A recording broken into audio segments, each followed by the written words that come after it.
estamos en mucho más que información aquí en su programa Que No Te Lo Cuenten. Tal como indicamos al inicio, vamos a hablar del tema justicia. Mucho se ha dicho ya durante el transcurso del día de hoy sobre la variación de la medida cautelar impuesta al ex procurador Jean Alain Rodríguez. La medida de coerción fue prisión preventiva. Cabe destacar que fue desde junio del 2021 cuando inicia a cumplir su arresto, ¿verdad? Entonces ayer, pasada las 12 de la noche, podemos decir que en la madrugada del día de hoy, 18 de enero, pues se elevaría la medida a arresto domiciliario. Se le conoce también se le impone el pago de 50 millones de pesos, la colocación de un grillete y el impedimento de salida. Que cabe destacar, tengo aquí a mi compañero Eric Ortiz, con quien voy a hablar referente al tema. Disculpa, Eric, que inicié el tema sin abordarte. Cabe destacar como los 10 mandamientos, ¿verdad? No harás esto, respetarás a tu prójimo como a ti mismo. Entonces muchos apuntan de que los 10 mandamientos se reducen a ese solo, de que tratarás a tu prójimo como a ti mismo y que los otros redundan si tú lo estás tratando como a ti mismo. Entonces yo diría que decir impedimento de salida y prisión domiciliaria es como que usted no puede salir si está en su casa preso. Entonces lo del grillete vamos a ponerlo en duda porque todavía yo no he visto una grabación de un preso aquí con grillete, alguien cumpliendo prisión domiciliaria y que se tramita como que mira aquí estamos. No, pero podemos decir que dentro de las cosas que destacó el juez Amaury Martínez durante el conocimiento del fallo, la variación se hace por la premisa del plazo razonable, límite de prisión preventiva como lo establece la Corte Interamericana de los Derechos Humanos. Él inició citando varios casos, varios antecedentes de fallos emitidos por la Corte y también planteó cronológicamente las solicitudes que había realizado el Ministerio Público cuando declaró el caso complejo, solicitando la máxima, que eran 18 meses para la investigación, solicitando en febrero 3 meses más y luego presentando en julio la acusación. Habló de que esa audiencia de anoche no determina la inocencia y que el proceso continúa. Claro, hay que recordarlo, de que eso fue una solicitud de la defensa de Jean Alain, la variación de esa medida de prisión preventiva. No se estaba conociendo si era inocente o si era culpable el ex procurador de la República. En esa audiencia se estaba analizando simplemente la variación de la medida de coerción, que fuera prisión preventiva. Mira, Lisa, dejando fuera el tema específico de Jean Alain, sí es cierto que el tema de prisión preventiva se está tomando muy a la ligera en República Dominicana. Porque cuando te dan prisión preventiva, tú eres inocente. Tú estás preso, pero tú eres inocente. Un juez no te ha dictado sentencia. Claro, pero es que la prisión preventiva es lo que se investiga. Es lo que se investiga el caso. Investigación por Entonces, parte del órgano acusador. Y eso es una medida extraordinaria. O sea, eso es una medida. Debe ser como eso es lo máximo, o sea, eso es extraordinario. Entonces, a todo el mundo el Ministerio Público le está pidiendo prisión preventiva. ¿Y cómo es posible que en 2 años, cuando nosotros vimos a Wilson Camacho decir que tenían cientos de miles de pruebas y que teníamos tales documentos, que era un caso blindado, abundante, en 2 años todavía nosotros no hemos visto. Sí, dentro de la acusación formal quedaron, de esas 12,000 páginas de ese expediente, quedaron unas pocas. O sea que, tal como incluso anunciara uno de los diputados jóvenes de nuestra Cámara, de que los casos no son como inician, sino cómo terminan. Entonces es muy mediático el tema cuando te apresan, cuando te mueven, cuando te llevan a conocer la medida de coerción, y de repente la sociedad, que no entiende de leyes ni del proceso penal, entiende que el culpable, entre comillas, porque está preso, es culpable. No, se está investigando el caso y fue movido a su residencia, a guardar prisión domiciliaria en su residencia, porque todavía hay que agotar otros procesos. La persona entiende, el ciudadano común entiende que esa persona fue declarada inocente. Entonces ya eso le crea, tal como hemos dicho en otras emisiones, le crea muy mala imagen al Ministerio Público, porque la ciudadanía, vuelvo y repito, que desconoce de ese proceso, no está al tanto, no maneja esa terminología de que realmente él todavía sigue bajo la investigación, porque es que hacemos colar muchas cosas que confunden. Esas 12,000 páginas dieron a entender que sí era un caso. No, había muchas cosas que no iban dentro de, no tenían competencia dentro de la acusación. Ya se ha comenzado a haber sentencias condenatorias.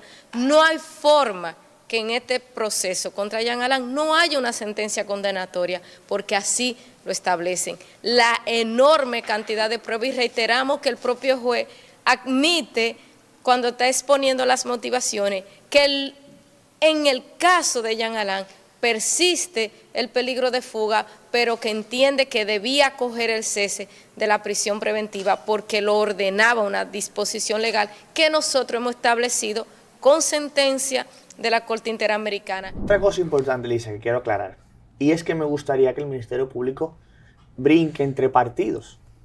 Ah, sí, aquí hemos llamado al PEPCA-D. O sea, PEPCA es el órgano yo quisiera ver que brinque entre persecutor partidos. de los casos de corrupción Porque del gobierno de Danilo. aquí hay muchos casos de Odebrecht, de lo Tucano. Ya eso no existe, lo Que Tucano nosotros ya. necesitamos que aclaren, y lo hemos repetido en diversas ocasiones. Y otra cosa, reservaré el nombre, pero Francisco Payán hizo referencia a un empresario de renombre de la República Dominicana. Y yo entiendo que eso a todos nos alarmó, y el PEPCA debe también apuntar y ver cómo se van a manifestar y qué van a decir, porque eso no puede caer en saco roto. Eso tiene que iniciar una investigación.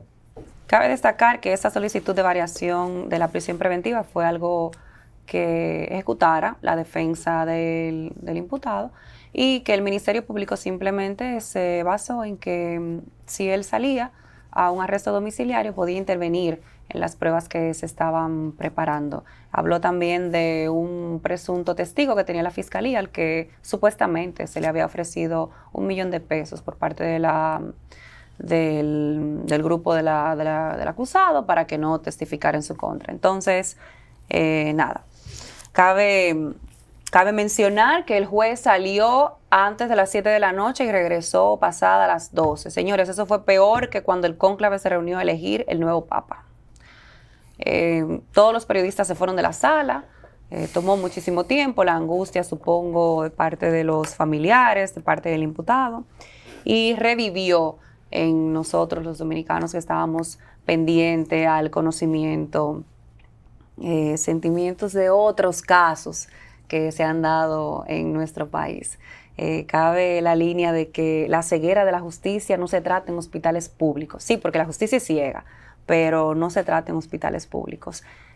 Solicitar una variación de prisión preventiva cuesta un dinero, y cuesta que sus abogados estén pendientes y moviendo documentos, porque el Ministerio Público te coloca tras las rejas, y si tú no solicitas, pues, bueno, se hablaba recientemente de unas cifras de alta cantidad de dominicanos que ocupan espacio en las cárceles de nuestro país, ya agotada su prisión preventiva, y que el órgano de la justicia no hace nada a favor de ellos. También recordamos esta madrugada el caso del indulto a Vivian Lubrano por cuestiones de salud, que fue algo que llamó mucho la atención en el gobierno de Leonel Fernández, ese indulto, cuando realmente en las cárceles de nuestro país muchos enfermos de SIDA o de cáncer terminal no reciben, no son favorecidos con esta clase de medidas. Nada, seguir esperando casos como Iguana, Iguana es el caso de la trata de Blanca, y casos como Coral, que están pendientes todavía, que igual no se ha variado la medida, pero en esos casos grandes de corrupción del pasado gobierno de Danilo Medina, pues estamos en espera de lo que siga continuando.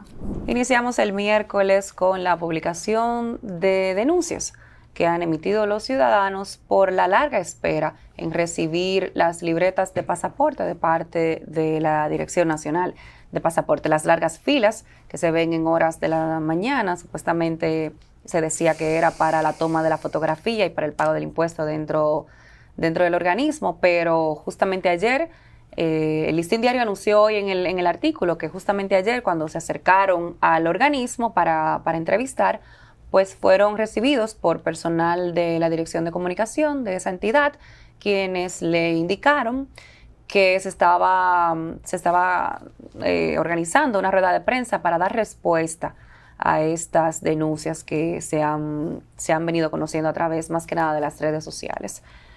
No ocurrió la rueda de prensa, pero sí se emitió un comunicado de que se han agotado las libretas.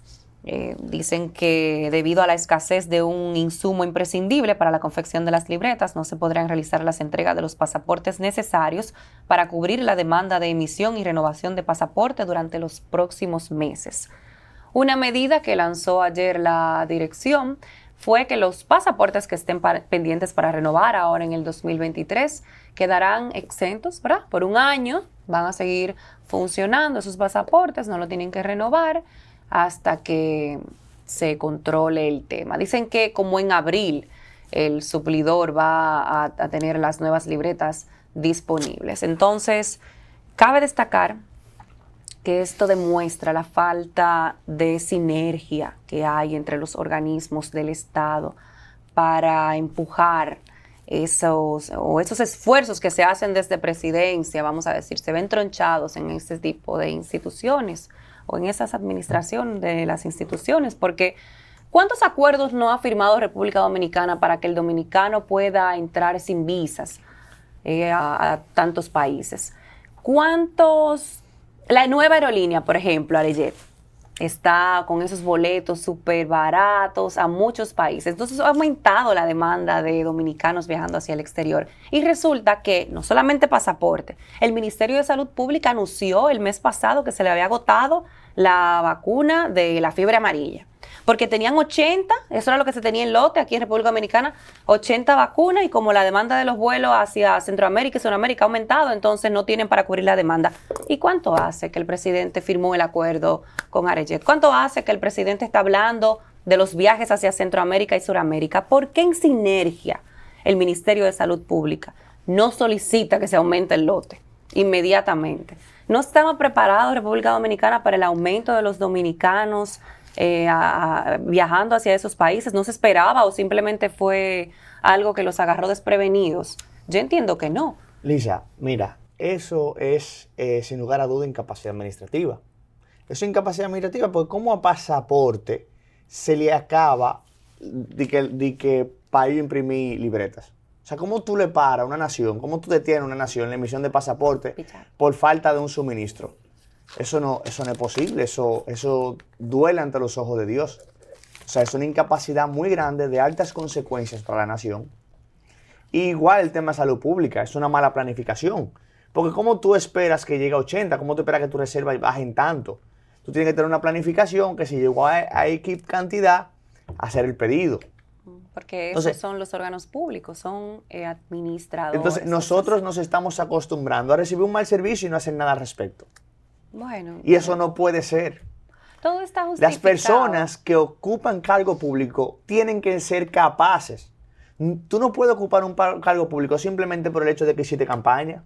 No, espérate. Eso no puede ser así. No, El que va a ocupar un cargo público tiene que tener la preparación para hacerlo, la experiencia. Tú no puedes al Estado inventar. No puedes hablar por todos, porque Néstor Cruz Pichardo, quien es el actual director de pasaportes, tiene experiencia y es administrador pero se le acabaron la libreta. Pero algo ha pasado, entonces se le acabaron la libreta. Se acabaron la libreta. Como recomendación para que el señalamiento público no le ahogue se acabaron las libretas en pasaporte. Su paso por la función pública. Haga una rueda de prensa y hable sobre el tema del proveedor. ¿Qué el proveedor? Que se le acabaron la libreta. No, ¿Qué el proveedor? Eric, este no me entrega a tiempo, yo tengo que tener 2 o 3. Tú no puedes romper un contrato públicamente. Tú no puedes, el Estado Dominicano no puede tener un proveedor de libreta de pasaporte. Si ya estaba firmada. Un ahora, él proveedor tiene de que libreta salir a de decir pasaporte. públicamente, o uno lo puede investigar en las bases de datos de compras y contrataciones de pasaporte. ¿Cuándo se firmó ese contrato? ¿Quién es ese proveedor? Por ahí está el nombre ¿Sabes del los proveedor, dominicanos pero que van a perder su ticket aéreo de hotel que compraron? ticket aéreo no, residencia. Es que la embajada te da un tiempo para tú depositar los pasaportes de tus hijos, por ejemplo. Explícale que esa persona con experiencia tiene un proveedor para la libreta, que pasaporte Él debe no tiene la salir- libreta. No, espérate, porque Él tiene que salir, es que él tiene que dar rueda de prensa. Es que la Y oye- administración de pasaporte no puede ser Y oye, ¿con qué simplemente tiene el que proveedor de empezar? Él tiene libreta. que salir, hacer una rueda de prensa, y su primera palabra tiene que decir lo siento. Bien, perfecto, que Eso- lo haga. Eso eso- es algo que como funcionario público nos compete, dar la cara y emitir un comunicado al respecto. Pidiendo perdón primero. Porque como pasaporte se queda. O sea, eso tiene consecuencias para los dominicanos. Grave. Está bien, no es tanto el proveedor, porque es usted quien lo elige, al proveedor del servicio. No puede de su tener uno, tiene que tener un institución. inventario. Entonces, Mire, tiene que podemos tener decir- un inventario de seguridad. Tiene que tener más de uno. ¿Ok? Porque estamos hablando de una nación y de personas que van a perder residencia. Y una residencia, si el Sí, caso de pero la estamos americana. hablando también de cuesta. cuántas libretas de pasaporte emitía. Estamos hablando de lo mismo, del mismo tema de la vacuna, del mismo tema de cuántas libretas emitía Exactamente. pasaporte. Quizá emitía 30 al mes. Y Pero si ahora tú ves tenemos que al una otro demanda mes súper alta de 40, dominicanos. sube. Pero hay una cosa que se llama inventario de seguridad. ¿Qué es un inventario de seguridad? Mira, yo tengo que mantener tanto un inventario por si hay una rotura en la cadena de suministro. Sí, Ya, pero- eso así, pero- eso pasa así. Porque basado en ese, o sea, hay medicinas que no se pueden acabar. Sí. Las jeringuillas no se pueden acabar. La libreta ¿Tú de los sabes que por pasaportes jeringuilla fue no que se salió pueden el primer acabar. ministro de Salud Pública? Es que eso son faltas que No por falta, que por duelen. contratos. O sea, eso es negligencia. Es negligencia. No, eso serían cosas básicas, ¿verdad? No, negligencia. Eso es como que lo mínimo que usted va a ser médico, tiene que saber leer y escribir. Ya, o sea, hay cosas que son mínimas y si usted no la cumple, tiene que recoger. Y en el Estado, tú no te puedes equivocar. Claro que sí, pero Con la vida de la gente, tú no te puedes equivocar. No, Pero espérate. no ese tipo de errores, No me- Lisa, no, no, pero espérate. el error de Lisa, la vacuna hay errores. ¿Cómo que se te agarran las Si jeringuillas? tú me dices el error ¿Cómo la del libreta? cólera, si tú me no, dices el error no, del- esos no son errores aceptables. Esos no son errores aceptables. Hay errores que tú no puedes cometer. El pasaporte no se puede acabar la libreta. Salud pública no se puede acabar la jeringuilla. Eso tiene consecuencias para la vida humana, para los seres humanos. Hay errores que no son perdonables. Lo siento, pero esa es la verdad. Ahora, a pública no se le puede acabar el asfalto. No lo producen ellos. Son personas que se contratan, son contratistas, y ese contratista pudo tener un contratiempo. Pero ¿qué pasa? Una empresa, Vuelvo y repito, una empresa Pichardo, no puede por no pagar favor, el 15. Da la cara a la Y, ciudadanía, da un comunicado, explica lo que está pasando. Las Discúlpate. citas están cambiando de manera... Usted tiene cita para el 20 de enero, de repente usted entra a la plataforma y resulta que la cita se la movieron para marzo, para abril, entonces ya eso es algo que puede causar mucha irritación y puede causar un señalamiento público no necesario. dentro de Le su cuesta dinero a las función. personas. Entonces, cada persona de esa que va a perder un ticket aéreo, un hotel, va a perder 50, 60, 70 mil pesos, pero que va a perder una residencia, va a perder años de su vida. Sí. Años de su vida. Porque el pasaporte se le acabaron la libreta. Mire, Y señores, dicen que, bueno, señores, usted puede miren, utilizar el pasaporte hay que ver vaina. por un año más, pero suponte las personas que van a viajar esta semana, pueden llegar a territorio y decir, no, mi pasaporte está vigente. ¿Cómo sería eso? ¿Le colocarían un sello? o algo? No, si alguien no se enteró, otro país no se enteró a tiempo. También, se si va, no se emite una se va a orden, algo tomar así. 5 o 6 horas y cuidado si lo devuelven. Ya. Eso es lo que va a pasar. El pueblo dominicano, los dominicanos, van a pasar trabajo. También de las medidas que atentan contra la salud de los ciudadanos. Tuvimos hace unas semanas aquí a Robert Paulino, que es virólogo, y habló del cólera, de cómo se debe hacer el mapeo en las zonas donde el cólera se presentaba en una persona, porque él establecía de que Santo Domingo y el distrito, ¿verdad?, que son los principales, es el principal foco, cuando hay un caso, los demás están en peligro porque el cólera se transmite por el maltrato que se le da al agua que se va a consumir, al agua de consumo, a los alimentos de consumo. Entonces, muchos casos que se han presentado en esta semana, incluso la muerte de un masculino, 37 años, que se le hizo una autopsia y reveló que tenía el cólera. Quizás no fue la causa de la muerte, quizás eso le produjo otra enfermedad, le desató otra enfermedad, así como hace el virus del COVID, pero sí tenía el cólera en su cuerpo. Entonces, ahí sí tenemos que prestar atención, y esto va el llamado para el Ministerio de Salud Pública de nuestro país a que ponga cartas en el asunto. Al final es importante entender de que la inversión es lo que generará crecimiento, es lo que generará empleos y obviamente también contribuirá de forma importante a reducir la pobreza. Un ejemplo claro de una inversión pública que puede generar un efecto multiplicador son las cañadas, que el presidente también ha hecho alusión en muchas ocasiones, que está transformando los barrios de la República Dominicana para generar atracción de inversión extranjera, la cual este año alcanzó o se acercó a los 4.000 millones de dólares, cifra récord para la República Dominicana. Y pasando a los resultados macroeconómicos y el cierre fiscal que presentara ayer en una rueda de prensa nuestro ministro de Hacienda, y fue encabezada por el presidente de la República y el ministro de la Presidencia, Joel Santos, donde se dieron a conocer acciones que está implementando el gobierno para el tema de las deudas y bueno, el tema de lo que le cuesta al país ciertas cosas. Ahí se mencionó también durante las preguntas finales el tema turismo, que es lo que acabamos de mencionar con los pasaportes. El ministro de la Presidencia, Joel Santos, indicó que esa inversión extranjera es lo que produce en el país empleos, produce dinero, pero habló de que nada más en el 2022 fueron 4.000 millones de dólares en inversión extranjera. Entonces, digamos que por ahí se amarra la cuestión también del dominicano que hace turismo hacia el exterior y se crea más tema de trabajar en sinergia. ¿Ahí seguimos trabajando en sinergia o ahí se requiere también? Vamos a presentar el tema con nuestro querido Francisco Tavares, quien nos va a acompañar en la mesa, y vamos a hablar en el próximo segmento de la nota financiera sobre algunos aspectos que tocara nuestro presidente Luis Abinader ayer en la rueda de prensa y sobre la ley de fideicomiso que queda pendiente ya para la próxima legislatura porque no llegamos a ponernos de acuerdo en nuestro Congreso Nacional. Entonces, hasta aquí mucho más que información y seguimos con la nota financiera.